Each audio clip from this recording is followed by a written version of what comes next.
Mbote, mbote, mbote, bino mutu bozalaka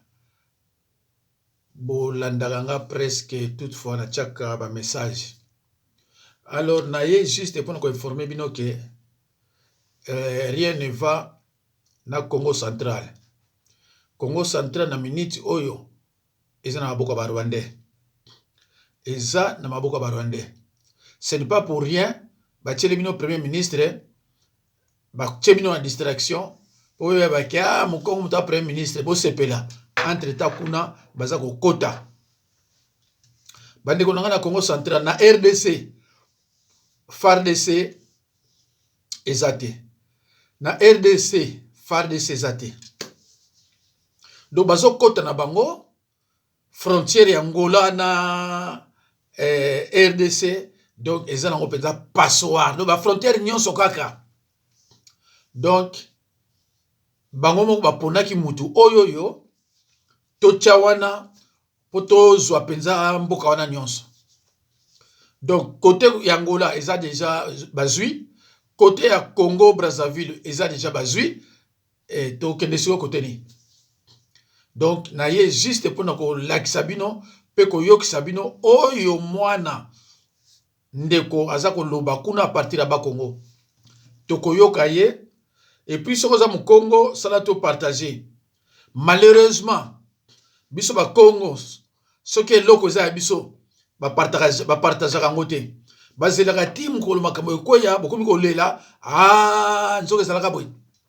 botala na chaîne ya botala na réseaux sociaux bo mona be mission ngezo leka bozo ko mona vraiment que tozo bazoba bazo sakana biso alors boyo ka bino moko tema ba congolais daling na signaler loko moko biso tozala ba Congo plus précisément tozala kikanda donc frontière na biso oyo ezali noki biloko ezokota bato bazoverifie te bacontener ezouta Angola moto déjà ozala droit kofungola te donc ti ezolekana singa kaka eselelaki bakolekisa yango vert okoyeba ndenge nini biloko eza na kati kuna eza baarme pete kozala bato basoda baza na kati bakan na biso nyonso sala petinda mpe bato baya kosala te bacontrole ya bakan wana matadi bakan nyonso ya matadi barwande batondi na kati basi barwande bakoma ofinga basi bakongole meme na pompe bosela bakoma bana misala na biso papa me makambo esa mabe na bakantya bakan landela makambo nyonso oyo batraître baza ebele eza kaka kuna likolo te ezokita ntina se awa na bafrontière nyonso ya bakongo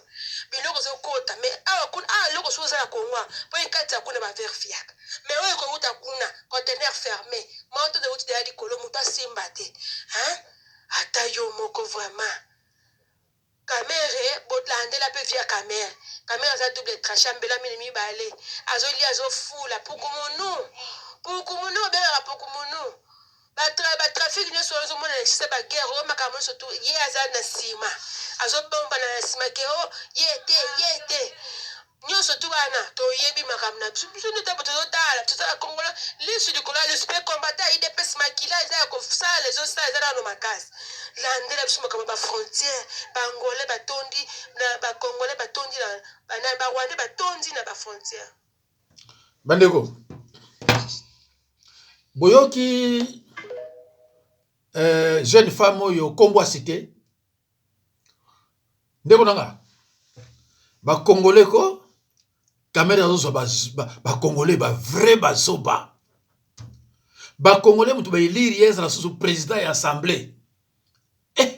bandeko eza mama mingi jeune femme oyo ye azoyeba ke kamere c'est un danger pour la RDC mais bamikolo bazo comprendre bango rien bakongolais bazo comprendre bango eloko moko te bandeko eza mawa na bina bino eza mawa bacontener ezokota vert basoda na kati ntango bakoma kotokola bafongoli yango bayebi bakomela baminduki ezokota vert ezokota na nzela Angola eye ti na bakongo mutu averifie yango aza te eleki kala avati Kabila alongwa eutaka na matete bacontener ya minduki eutaka soki Russie eleki bana mokinga kati mutu moya aloba eza te eza mawa mingi bandeko nanga donc soldat aza te na bakongo soldat na bandundu aza te na Équateur soldat alaka te boyo ka FARDC baza kubunda kuna baosala pe rien bandeko nanga 5 ans oyo Tshilombo azwi eza 5 ans oyo ezosilisa makambo tu 5 ans oyo Tshilombo azwi eza oyo ezosilisa makambo nyonso.